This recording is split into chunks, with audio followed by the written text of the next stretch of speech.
الحمد لله وكفى وسلام على عباده الذين اصطفى أما بعد.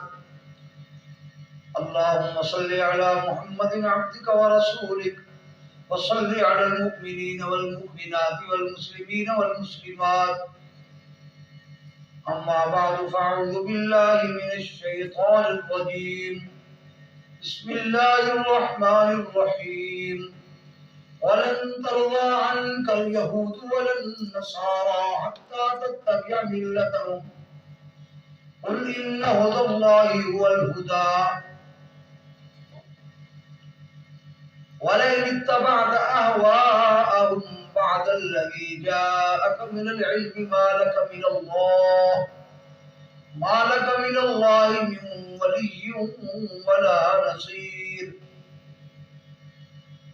وقال النبي صلى الله عليه وسلم أخرجوا اليهود والنصارى من جزائر العرب أو كما قال النبي صلى الله عليه وسلم.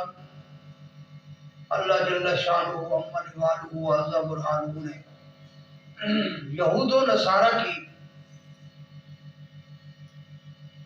حقیقت اور مسلمانوں سے ان کی عداوت کو بیان کرتے ہوئے یہاں تک ارشاد فرمایا کہ یہود و نصارہ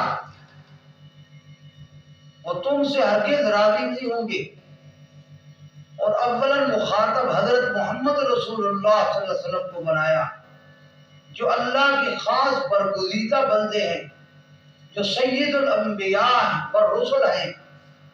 اللہ کی مخلوق میں اللہ کے بعد سب سے زیادہ مقام ان کا ہے.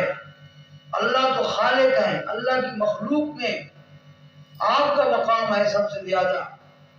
آپ کو اللہ نے فرمایا وَلَن تَرْضَىٰ عَنْكَ الْيَهُودُ وَلَا النَّصَارَىٰ، یہود اور نصارہ ہرگز آپ سے راضی نہیں ہو سکتے، حتیٰ تتبع ملتہم، حتیٰ کہ آپ ان کے دین کی اتباع کریں. اور آگے فرمایا اگر آپ ان کی خواہشات کی اتباع کریں گے، اس کے بعد کہ آپ کے پاس اللہ کی طرف سے وحی کا علم آ چکا ہے، تو پھر اللہ کی طرف سے آپ پر بھی گرفت آ جائے گی. مَا لَكَ مِنَ اللَّهِ مِن وَلِيٍّ وَلَا نَصِيرٍ، پھر آپ کے لیے اللہ کی طرف سے نہ کوئی محافظ ہوگا نہ کوئی مددگار ہوگا.